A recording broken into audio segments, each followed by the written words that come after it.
Hello everyone and welcome. Thank you so much for joining me today. I'm going to be talking about the 10 pet hacks or cleaning tips that I've got for you, and I'm super excited to share those. In case you're new here, I'm Alina Ghost and I'd love for you to consider subscribing. I post about bilingual family living, motherhood, clean with me videos like this one, about my big dog Casper, and I'd love for you to be on our journey with us. If you've been around my channel though, you will know that I have a big white German Shepherd called Casper, who's behind me, and basically he is so hairy, he is messy, and basically he's just a dog. You can't fault him for that, can you? I love him nonetheless. But in this video, I'm going to go through the kinds of things that I do to make my life a little bit easier, especially because I've got a baby boy who's now 13 months old called Aiden, and that means that I've got to look after both baby and dog. I probably shouldn't be comparing baby and dog, but I am, so here we are. This video is in partnership with Beko because they did a survey around pet owners, how long they clean for, what are the worst things that you have to clean because of pets, as well as like the locations, so what kinds of breeds are in particular locations most and things like that. It's so interesting. So the worst kinds of things that you guys said about your pets at home, that is fur, that is food, so like food everywhere, that is mud, and it's also around having accidents around the home. And in this video, I'm going to be focusing on the fact that you, as a pet owner, spend over 3 hours cleaning your home every single week. That is nearly 4 times as much as people who don't have pets. And the worst thing, and something that I agree with, is the fact that we are all annoyed at the fact that they leave the most hair everywhere, from your furniture to the floors and your clothes as well. So I'm really hoping that this video will actually help you with that kind of stuff. So let's get to it. Just quickly before we start, and that's if you like my videos, please do give me a thumbs up. It will mean a lot to me, especially as I do these videos in my spare time and I work full time. Nonetheless, I can't wait to share these with you, so let's jump straight in. Number 1 is an easy one, and that's all around brushing your pet often and regularly. I find this helps so much, and I've spoken to many friends who have dogs, as well as people on the street in the country parks.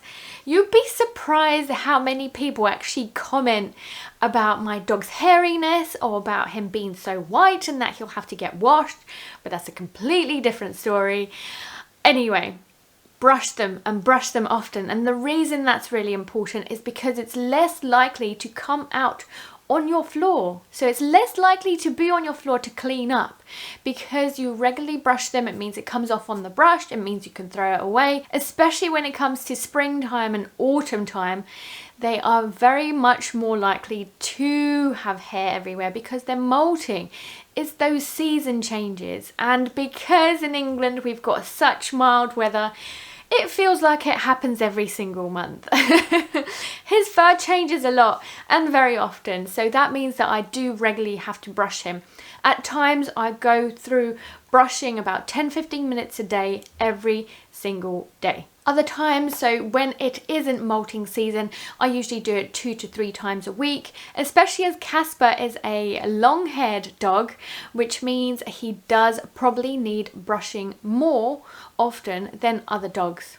So that's something to be aware of if you've got like a hypoallergenic pet, or you've got a long-haired dog like mine. Number 2 is a really quirky hack that I love to do to maintain my Hoover, to make sure that actually I Hoover up as much as I can every single time. You might have seen in my previous Clean With Me videos, if you've been on the channel before, I do like to use a Dyson, so the head often gets the hair or the fur stuck around the roller.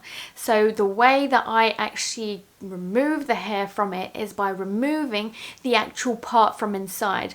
I cut open the fur and then I make sure that I pull out any hairs as much as I can so that the mechanism works as well as it should do. As I've just mentioned, this is a really good hack to make sure that the mechanism picks up as much fur as possible in your next hoovering time. So it's a really good way to actually maintain the Hoover and also make sure that it picks up all of that fur. If you don't have a Dyson though, I think it would be similar. What I do is just go ahead with your Hoover to the roller and just cut open the hair. So obviously please do check the manual and don't do anything silly. So like, don't break your Hoover, please.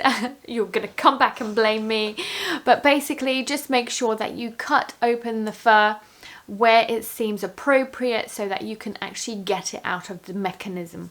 Number 3 saves me a whole lot of time, and that is actually paint your walls with a washable paint. So basically it's something that you can wipe clean, because if you get paint, for example like milk paint, it just comes off the walls and then you'll have to repaint again. So something that I did to my porch specifically, because my dog, my baby, myself and my husband even come in, we're all soaking wet, especially during those winter months, and when it's raining we're all muddy and all the wetness and the mud goes everywhere. When the dog gets into the porch especially, he loves to shake it off. So he does the whole Taylor Swift, the shake it off. So basically if you've got walls that are easy to clean, it will save you so much time. It means that you don't have to repaint it. It means that you can just use a wet cloth to wipe away any mud or stains on your walls. Number 4, and that's all around having covers on your furniture. Not only any covers, but covers that are really easy to wash. Have something durable, make sure that it's a good material, that's natural, that's easy to wash, and will not show stains very easily. As you can see, I like my neutral colours, from the whites to the beige, as you can see behind me, but it's so easy to clean and it's actually an affordable option as well.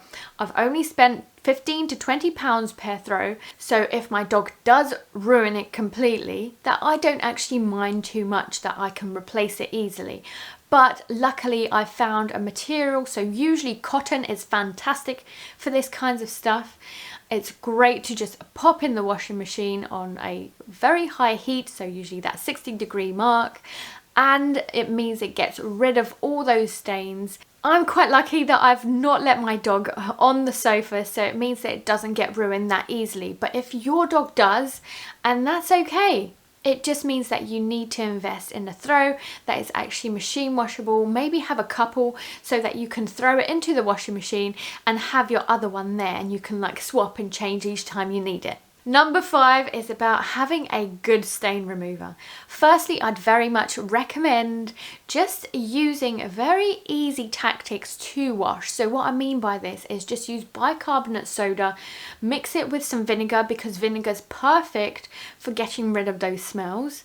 You don't need much, and yes, it smells at first, but once you've actually put it on, the vinegar does not smell of vinegar, I promise you. Just try out that mixture and get rid of those stains that way. Only if it doesn't work, then I'd recommend getting a proper stain remover. If you are working on just a patch though, be aware that actually your stairs or your rug might not actually be the same colour as that spot once you're done with it, because stain removers are likely to bleach that spot, and I've learned the hard way that it might not be the same colour once you finished it. So maybe trying out that easier option with the bicarbonate soda and vinegar will actually work out for you better. Number 6 is probably something that you do anyway, and that's making sure that you leave all the dirt at the door, or in our case in the porch. So what I do is get Casper in after it's been raining and when he's muddy, when he's been in the lakes, and just wipe his paws. I have towels specifically for him and his paws, and once he's washed, but basically I just make sure that I pat down his paws, get rid of all that main dirt before he comes into the house. That means it saves you time mopping up, hoovering up, and basically washing any carpets and things like that. So my tip for you is simple. Have a towel at the door so that the mud and the dirt stays outside. Number 7 is probably a quirky one. I've actually not seen anybody else mention this, and I've seen a lot of videos around cleaning with pets, for pets, and pet hacks. So trust me, this is a little bit different. And that's make sure that you invest in clothes that are a particular material that do not attract fur. As you can see, my dog is white, which means that his fur gets everywhere, and I like to wear black. I like to wear black leggings, I like to wear black trousers, but I found that some materials are much better than others. So for example, my suede trousers are fantastic in keeping away that fur because they don't attract any. I don't have to wipe it off, I don't have to use a roller, I don't have to use sellotape because yes, I have used that before. Since I found out the secret, I've invested in so many clothes that are suede, from my coats to my tops to my trousers and my shoes even. So it's a fantastic material, and have a think about how you can actually get more materials that are like that to make your life a little bit easier. Number 8 is around getting a mat underneath your food bowls. Yes, pets can be so messy, and part of the survey that Becco did says that actually number 4 in the worst things that pets do is just get food everywhere when they eat. So this should be a really good tip for those who have messy dogs and messy eaters. I wonder if I can include my son in that. My son is exactly the same. He is a messy eater. So yes, that is where the comparison comes in. Only 2 more to go. So number 9 is around investing in a very good mop. I like the fact that I have a mop with a detachable sponge or like the bottom cloth, because I can just pop that into the wash and I don't have to worry about it.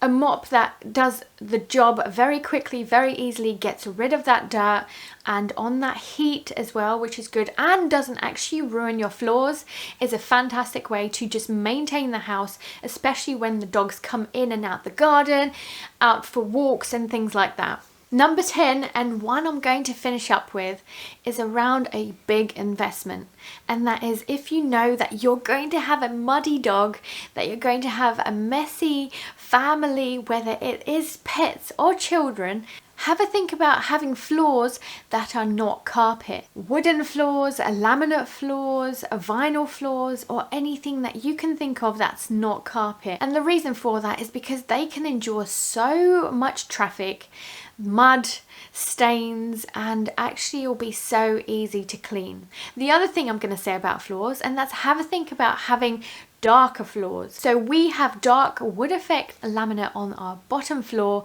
because we know that there's going to be so much traffic there, because we know that we're going to be using the downstairs most often.